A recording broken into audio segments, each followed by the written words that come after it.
Transformation numérique, anciennement nommée autoroute. Par la règle des 5 points d'interrogation, je vais commencer par pourquoi. Pour faciliter la tâche des ADN, les ADN qui ont une tâche liée à la transformation numérique, par un encadrement remixable, c'est-à-dire selon les besoins de chacun.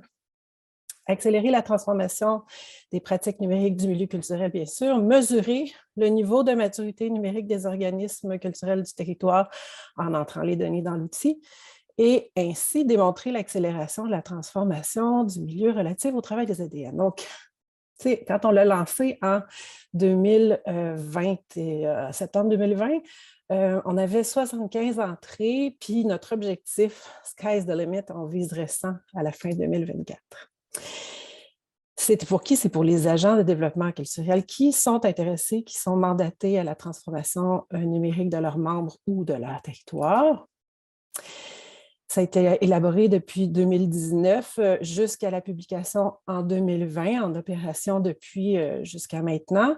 On vous offre dans le Drive et bien sûr dans le wiki des outils qui sont prêts à être appropriés et à faire évoluer parce qu'ils sont tous ouverts. Donc, de quoi on parle? Je vais aller brièvement depuis le début. On voulait savoir définir le cadre de pratique des ADN, leur identité, leurs méthodes, leurs objectifs pour savoir à qui on s'adressait en 2019 et qu'on comprenne qui on était. Pour ça, on a développé une vision et un lexique pour bien comprendre puis ça a développé un langage commun du numérique. On a fait toutes sortes d'arborescences de termes. On a travaillé fort pour comprendre quels étaient notre processus de transformation. On a fait des visualisations de données, des organigrammes, des graphiques, des flyers, toutes sortes de documents qui sont disponibles pour les ADN qui peuvent être remixés et qui sont disponibles dans nos plateformes. Tout ça pour structurer un cadre de pratique en vue d'accompagner le processus de transformation numérique.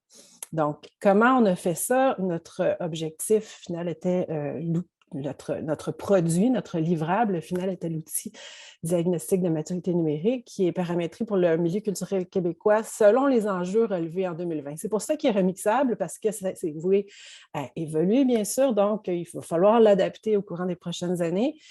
Et il faut se poser la question comment le faire évoluer, soit en tant que chantier, soit par d'autres gens qui sont intéressés à le faire bouger.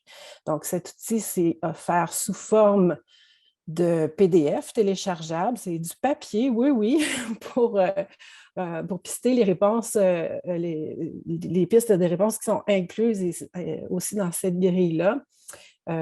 Ça dépend de la méthode de travail de chacun. C'est adapté. On peut travailler simplement à l'écran comme on peut travailler par papier. Moi, j'aime bien le papier parce que ça nous permet de prendre des notes et de rester dans notre objectif d'avoir un dialogue, d'avoir une conversation avec ce que je vais appeler le client, donc le membre ou l'organisme qu'on accompagne.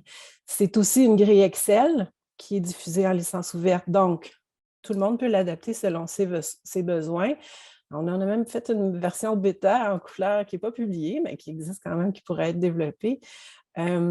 C'est accompagné d'une grille d'interprétation stratégique ciblée vraiment sur le marketing qui a été rédigée en septembre 2020. C'est intéressant, c'est comme une valeur ajoutée. Et ça nous amène au nerf de la guerre, notre outil d'autodiagnostic en ligne qu'on positionne vraiment comme comme un bonus. C'est un outil qui doit être rempli en tenant compte que ça ignore complètement le facteur humain, les réalités propres aux organisations, puis que ce n'est pas un outil qui va poser une valeur au niveau d'une notation. Ce n'est pas parce qu'on atteint un niveau de maturité élevé qu'on veut nécessairement atteindre un niveau parfait. C'est selon les objectifs de chaque organisme. En fait, ça permet seulement d'ancrer un dialogue avec la personne qui est accompagnée pour bien cibler ses besoins et la transformation qui doit être ancrée dans un plan d'action numérique.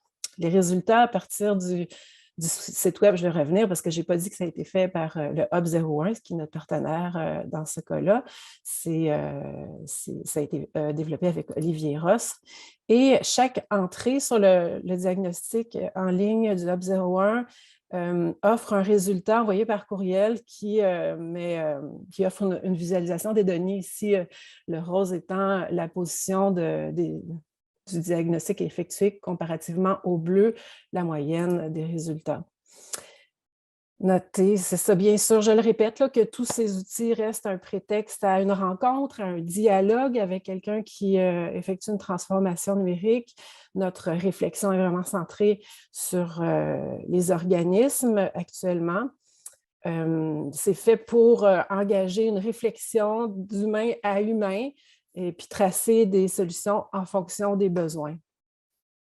Je reviens finalement à notre perspective pour 2004. Écoutez, si 50% des agents des ADN accompagnaient 10 organismes durant les 2 prochaines années, puis entraient ces données-là sur le Hub 01, sur l'outil de diagnostic, on serait en 2024 à 600 entrées, ce qui nous permettrait de tracer un impact de notre accompagnement des milieux, d'avoir des données réelles pour preuve à l'appui, prouver qu'un agent de changement au sein des organismes, ça peut être efficace. Actuellement, on est à 136 entrées, donc je vous invite à vous approprier ces outils-là puis à demander de l'accompagnement si nécessaire. Les gens de notre chantier, on est là pour aider et promouvoir cet outil. Voilà, je vous remercie. Merci.